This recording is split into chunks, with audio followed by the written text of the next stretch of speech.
اللہم صلی وسلم دائما ابدا علی حبیبک خیر الخلق کلہم۔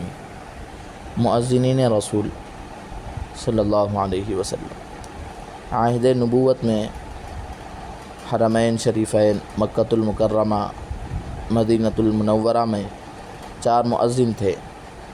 حضرت بلال بن ابی رباح جو سیدنا ابو بکر صدیق رضی اللہ عنہ کے غلام تھے، یہ اسلام کے پہلے مؤذن ہیں جنہوں نے رسول اللہ صلی اللہ علیہ وسلم کے ارشاد پر مسجد نبوی میں اذان دی ہے۔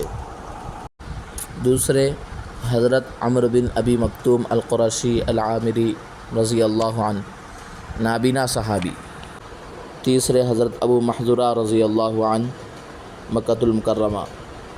چوتھے حضرت سعد القرظ بن عائد رضی اللہ عنہ، حضرت عمار بن یاسر رضی اللہ عنہ کے غلام، مسجد قباء مدینہ منورہ کے مؤذن تھے، رضی اللہ عنہم ورضوا عنہ۔